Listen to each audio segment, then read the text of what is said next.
지금 미국도 어때요? 미국 건설사 도와준다는 얘기 있나요? 없잖아요. 선진국이잖아요, 우리보다. 그럼 우리나라 유달리 이렇게 났을까요? 그럼 미분양소득 대책이 시급한 상황 아닌가라는데 왜 대책이 시급? 그 건설사 돈 막 잘 벌 땐 다 어디다 두셨나요? 이럴 때 지금 쓰시면 되지 않나요? 무슨 대책이죠, 이게? 누굴 위한 대책이죠? 건설사를 위한 대책이죠? 그럼 건설사들이 국민들을 위해서 한 게 뭔데요? 자꾸 간을 보고 맛을 보고 막 이러는 게 느껴져서 많이 섭섭하죠, 제가. 정부에 대해서. 그래서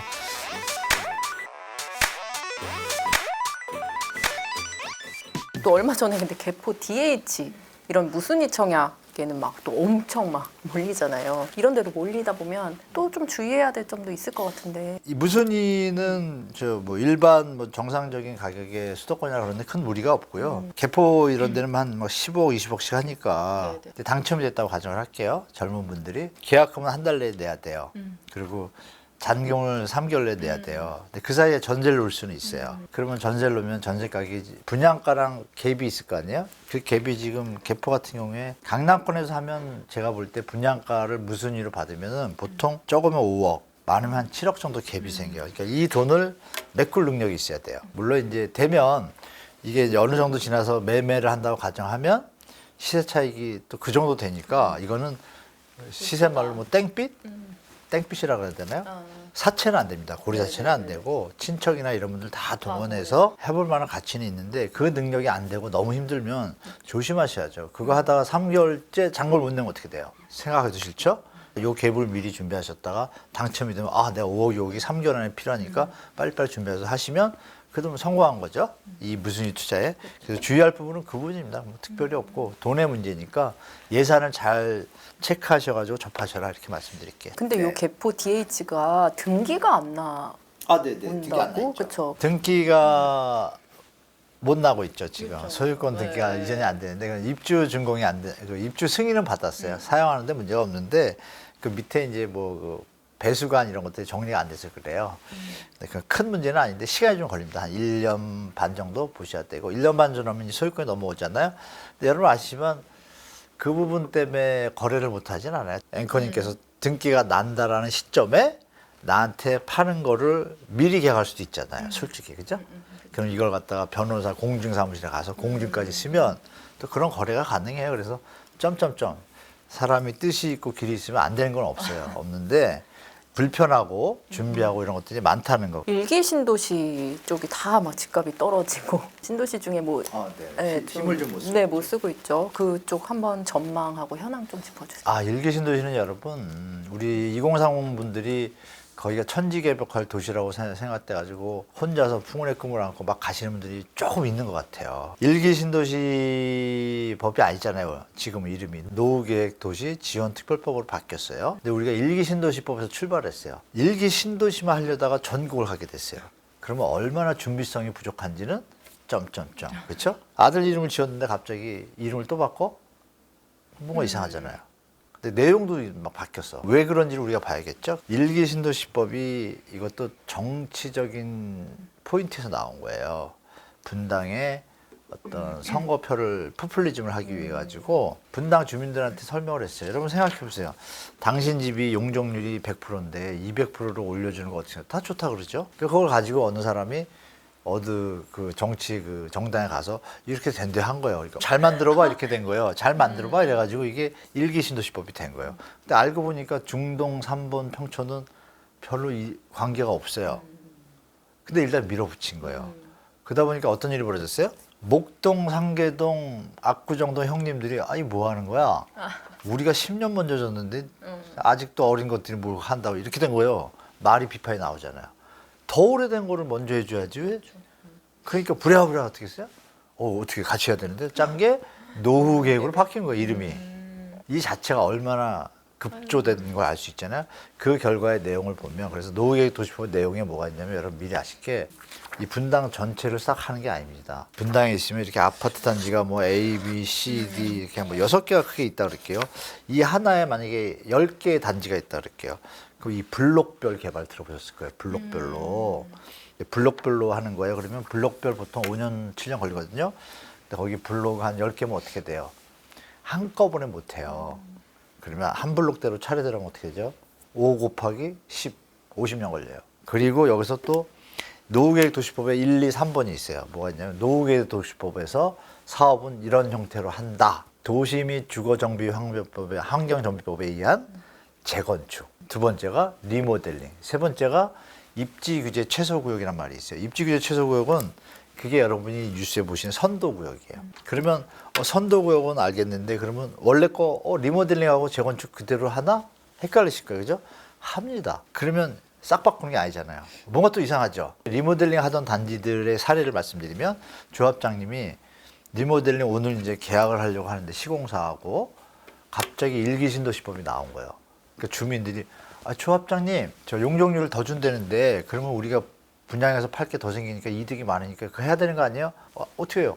그러네. 기다린 거예요. 기다려서 2년 걸렸잖아요. 2년 걸려서 나온 게 아까 그 말한 노후계획도시법이에요. 나한테 내용을 보니까 뭐예요? 리모델링 할 때는 원래 리모델링이네 그대로. 헷갈리죠. 멘붕 왔죠. 그러니까 이분들이 어떻게 다시 모인 거예요. 그러면서 리모델링 관련 분들이 있고 또 이쪽 한 분들은 아니야 기다려봐 우리도 선도구역이 될 수 이게 주민 갈등이 좀 생기기 시작했어요. 그럼에도 불구하고 조합장님이 좀 샤프하신 분들은 빨리빨리 설득을 해서 우리는 이러이런 여건 때문에 선도구역보다는 이렇게 가는 게 빠르겠다라고 얘기를 해서 막 투표하고 그래 지금. 그 일이 왜 벌어졌어요? 그러니까 이게 일기신도시법에 전체가 한꺼번에 가기 힘들구나라고 판단한 거잖아요. 그러니까 이제 단지마다 각자 도생 분위기가 좀 약간 된 거예요. 선도 지역 지금 발표할 거잖아요. 연말에 발표되면 다른 지역은 어떻게 돼요? 안 되잖아요. 그럼 그러니까 이제 조금의 기대감들이 약간 막 혼동 상태가 됐어요. 그러면서 지금도 많이 올랐잖아요. 일기신도시 발표하면서 오른 상태에서 뭐가 투명한 게 없으니까 그래가지고 시장에 약간 혼조세. 그러니까 뭔가 이제 정부에서 확실하게 로드맵이 나오면 좀 달라질 수 있지만 당분간은 조금은 좀 호흡을 좀 조정할 때다. 그래서 일기신도시가 아직 빛을 못 보고 있습니다. 부동산 시장 요즘에 최대 변수로 이제 꼽히는 게 부동산 PF인데요. 네. 어제 뭐 태양건설도 기사 보니까 60억 형식적 부도다. 아직 최종 부도는 아니다. 뭐 기사가 이렇게 막 나오는데 부실 PF 이 불시의 좀 향방이라고 할까요? 어떻게 보세요? 그냥 이렇게 표현할게요. 저는 언제 터져도 이상하지 않다. 마음의 준비는 항상 돼 있다. 국민들은. 다만 정부나 금융기관의 입장에서는 마음의 준비를 하는 입장이 아니잖아요. 직접 당사자니까 어떻게든 해결해야 되고 정리해야 되는 입장이죠. 그래서 우리가 뉴스에서 보잖아요. 근데 국민들은 아마 다 마음의 준비가 돼 있을 거라고 봐요. 일반 분들은. 왜냐하면 누가 봐도 뻔하잖아요. 100원에 안 팔리는 거를 들고 가면 이자만 내다 보면 결국 망하잖아요. 그러니까 결론은 나왔는데 다만 정부에서 아쉬운 건 이런 거 있습니다. 공부를 할 때도 뭐 나 수학부터 해야지 뭐 아직 순서를 정하잖아요. 그러면 사업할 때도 중요한 것부터 정하고 그랬잖아요. 근데 이번에는 그 중요한 거 정하는 거를 갖다가 다 뒤로 밀어놨다가 최근에 이제 이복형 금감원장이 한계 기업은 드디어 말했잖아요. 그럼 1년 레고랜드 사태부터 1년 반 가까이를 그냥 이자만 내고 서열을 보낸 거예요. 어떻게 보면. 그렇죠? 뭐 부동산 경기가 살아날 걸 기대하고 막연하게. 그것이 이제 연말에 됐고 이제 올해부터 지금 태형이 터졌잖아요. 바로. 터졌다기보단 신호가 나왔고 그래서 뭐 전문가들은 아시겠죠. 뭐 여기저기 뭐 순서대로 나올 거라는 걸 알고 있고 그래서 분양가나 이런 것들이 지금보다 더 올라간다라면 살아날 수 있겠지만 살아나도 이미 이자로 벌써 1년 반 됐으면 이자가 보통 조금 안 좋은 현장들은 10에서 12%니까 수익률 20% 거의 다 날라갔잖아요. 그러면 이제 올해 겨울 되면 또 만기도래 하잖아요. 그러면 이자 돈 다 나갔는데 또 기다리면 어떻게 돼요? 이제 완전 적자잖아요. 그럼 제가 시행자 입장이라도 더 빚지기 싫잖아요. 이자 돈으로. 그럼 어떻게 해요? 빨리 정리하는 게 낫죠. 이런 타임이 이제 오고 있잖아요. 그래서 이거를 이제 정부는 한꺼번에 터지면 금융 시스템, 특히 제2금융기관에 좀 무리가 갈까봐 저거 하는 건데 그건 여러분들이 그냥 예상하시고 향방은 그냥 잔불이 계속 타고 있다. 가끔 이렇게 불빛이 났다가 시간이 좀 걸릴 것 같습니다. 그래서 정부가 애를 많이 쓰고 있으니까 예전처럼 막 한 번에 다 터지고 이런 일은 일어날 가능성은 1% 정도 있습니다. 90%는 계속 잔잔하게 터지면서 갈 것 같아요. 네. 근데 장기적으로 볼 때 조금 부실한 건설사들이 좀 그래도 좀 정리가 되고 가는 게 나을까요? 정리되기 시작했습니다. 당연히 난 건데요. 당연히 났죠. 부실한 데가 정리가 돼야지 전체 경제에 도움이 돼요. 예를 들면 보세요. 어느 현장에 있는데 안 팔렸어요. 그러면 땅값이 50%고 건축비나 이런 사업비가 50%라고 하면 자 100원일 때 구성이 50원, 40원, 10원이라고 하면 근데 건축비가 올랐잖아요. 그러면 100원일 때 미분양 나고 스톱이 됐는데 지금 건축비가 또 올랐어요. 120원에 한다고 팔리겠어요? 건축비가 올랐다고? 그럼 이거 답이 없잖아요. 수익도 날라갔어요. 그럼 어떻게 돼요? 다음 사람이 사야 어떻게 사야? 현재 100원보다 싸게 분양할 수 있는 가격을 이뤄야 되잖아요. 공사비는 줄 수가 없잖아요. 그럼 토지가격을 낮추면 되죠. 토지가격을 50원인데 20원으로 낮추면 어떻게 돼요? 덧셈을 하면 한 90원, 80원이 됩니다. 그러면 다른 사람이 살 수가 있잖아요. 그럼 분양가가 내려오죠. 그 다음은 다시 돌기 시작하죠. 자, 건설도 돌고 공사도 할 수 있고 분양도 받고 이게 돌잖아요. 그렇게 가야죠, 빨리. 그거를 이제 늦춰왔던 거죠. 그래서 요번에 로드맵 발표했어요. 금감원에서 발표한 거 보면 안타까운 게 그래요. 제목은 이렇게 써 있어요. 부실 현장들. 토지 가격을 60%까지 낮춰서 살리겠다. 60%에 팔아라는 얘기예요. 네. 어려운 현장은. 여기서 그럼 분양가가 얼마냐 계산하니까 98원인 거예요. 100원인데 2원 싼 거예요. 이게 뭐 하는 겁니까? 라고 얘기하고 싶어요.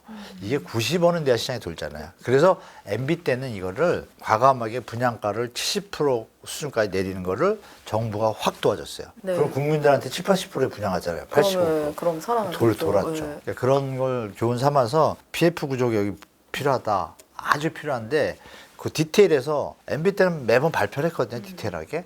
요번은 좀 그게 좀 헷갈려요. 제가 볼 때 왜 이렇게 투명하지 못할까 그러는데 불씨가 더 커져서 암덩어리가 되는 거를 막으려면 말씀 주신 대로 빨리빨리 구조개혁 2010년에 하면 더 좋은 시기가 국가 경제에 도움이 될 것 같고 여러 가지 팩트들이 정리가 될 것 같아요. 이 건설사 위기가 이제 당연히 금융권으로 이제 확산이 될까봐 아까 정부도 좀 막고 있다 막 이런 네. 얘기를 해주셨는데 금감원이 이렇게 좀 부동산 내관을 PF로 꼽고 있는 이유라면 때문에 금감원이 내관으로 보고 있다고 하는데 제가 볼 때는 약간 과대적인 공포감을 주는 것 같아요. 제가 볼 때. 이 현장이 있는데 PF 부실액이 만약에 100억이에요. 네. 땅은 그대로 있잖아요. 그럼 PF를 해줬는데 땅값에 PF를 해줬을 거 아니에요. 일단은 현장은. 그 땅을 팔면 말씀드린 40, 50%는 건질 거 아니에요. 근데 무슨 난리가 나요? 그냥 단순히 생각하면 그렇습니다. 그죠? 정부 말대로 60%에 팔아도 그럼 40% 손실 보고 갈 수 있죠. 충분히 감내할 수 있는데 이게 이거를 명분으로 해서 조금 과대하게 지원하는 것 같아요. 쉽게 말하면 1금융권하고 저축은행권들은 글로벌 금융위 때 한번 겪어봤기 때문에 이 부동산 PF 부실 현상이 그렇게 많지가 않아요. 저축은행은 조금 있어요. 조금 있는데 그것도 일부 회사들만. 저축은행이 부도가 났을 때 우리나라가 망했나요? 2008년도에 11개 부도 났거든요. 물론 충격은 있었어요. 근데 그 덕분에 부동산 시장이 조정을 충분히 겪었어요. 그 경제 사이클의 아주 선순환적인 모습이란 말이죠. 지금 미국도 어때요? 미국 건설사 도와준다는 얘기 있나요? 없잖아요. 선진국이잖아요, 우리보다. 우리가 여기서 생각할 게 뭐냐면 이게 속칭 여러분들이 많이 들어보시던 토건 카르텔, 토건족 네. 카르텔, 정경유착 이런 게 좀 의심되는 수준까지 되는 거예요. 제가 볼 때. 그러니까 이창용 총리도 자꾸 구조개혁을 자꾸 얘기하는 거고 이게 누굴 위한 구조개혁인지 정부가 하는 방향이 약간 퀘스천이 나오니까 그 부분에 대해서는 정부가 답을 해야 돼요. 사실은 엄밀하게. 어느 수준으로 해서 어떻게 돼야지 국가에 도움이 되고 건설에도 도움이 되고 손실은 확정해라. 어느 정도는 감수해라. 이렇게 가야 되는데 그 범위가 말씀 주신 금융위기로 갈 것인가 체크를 이미 다 해봤을 거 아니에요. 해봤으니까 12월에 발표한 거 아니에요. 한 개의 기업은 책임지라고 떳떳하게 얘기하잖아요. 그럼 이미 예전에도 어느 정도는 다 알고 있었겠죠. 선순환적으로 가려면은 말씀하신 구조개혁이 빨리빨리 되는 게 제일 좋습니다. 분양가가 뭐 높으니까 비인기 지역에는 미분양이 이제 속출하고 뭐 그런 경우가 많은데 그럼 대책이라고 하면 뭐 아까 MB 때는 뭐 정부가 좀 지원을 해서 뭐 70%까지 대책이 하기도 했는데 시급한 상황이 아니신가라고 물어보시는데 싸게 팔면 되지 않나요? 저는 그렇게 생각하는데요. 정부가 일단 그럼 좀 나서줘야 할까요? 어떻게 보세요? 제가 말씀드렸잖아요. 미국은 안 나선다고. 그래요? 그럼 우리나라는 유달리 이렇게 났을까요? 그럼 미분양 소출 대책이 시급한 상황 아닌가 하는데 왜 대책이 시급? 그 건설회사 돈 막 잘 벌 땐 다 어디다 두셨나요? 이럴 때 지금 쓰시면 되지 않나요? 이 답변을 하기가 제가 여러 번 방송에 나오면서 하면서 답답한 게 무슨 대책이죠 이게? 누굴 위한 대책이죠? 건설사를 위한 대책이죠? 그럼 건설사들이 국민들을 위해서 한 게 뭔데요? 정부는 국민의 세금으로 운영하지 않습니까? 그러면 이거는 이해를 해요. 우리 경제 시스템이라는 게 아시겠지만 은행조차도 거대한 우량은행도 다 같이 어느 날 모여가지고 다 돈 찾자 그러면 자빠지잖아요. 근데 그걸 유지하잖아요. 뭐 때문에? 신뢰로. 서로 신용을 하잖아요. 그럼 여기에 신용의 문제는 우리가 느끼는 건 국민들의 입장에서는 비판적인 거예요. 아, 왜 국민 세금을 자꾸 이쪽에 두냐. 집값이 지금 많이 올라가고 분양가를 낮춰야 되는데 이게 이제 충돌하잖아요. 그럼 정부 입장에서는 그 현장에 대해서 저렴하게 사서 공공주택으로 분양을 한다든지 이런 합리적인 정책을 해야 되는데 지금은 그런 모습이 거의 없어요. 그래서 드릴 말씀은 대책은 시급한데 어떻게 할 것인가 중요한 거죠. 대책이 시급하다는 건 뭐죠? 이왕 지분이 있어요. 물건은. 집이 필요한 국민들도 있어요. 그럼 국민들한테 취득세 감면해주고 싸게 해서 사라 그러면 살 수 있잖아요. 이걸 연결해 주는 게 나라의 할 일이잖아요. 근데 연결을 하는 게 아니라 자꾸 간을 보고 맛을 보고 막 이러는 게 느껴져서 많이 섭섭하죠, 제가 정부에 대해서. 그래서 이 대책이 시급한데 이 부분을 국가 뭐 해당되는 담당 부서의 분들이 정말 국민 세금으로 월급 받으시잖아요, 솔직히. 그러면 이게 국민들한테 좋고 건설사에서도 이 정도는 도와줄 수 있겠다라고 인정되는 선에서 한다라면 아마 국민들이 박수 칠 것 같아요, 제가. 이게 언제 시작했는지 언제 개통할지. 왜 개통 날짜를 지킨 적이 없으니까. 2009년에 출발 11년에 착공 들어가고 해서 그러면 23년이잖아요. 24년 됐잖아요. 그러면 13년 흘렸잖아요. 개통했으면 13년인데 연장됐잖아요. 또 언제로? 26년 얘기 던졌다가 또 늦췄어요. 28년으로 왔다 갔다 해요. 그때 가봐야 되는 거예요, 또. 그죠? 지정 해제 요건이라는 줄이 있어요, 법에. 해제할 수 있다는 거예요.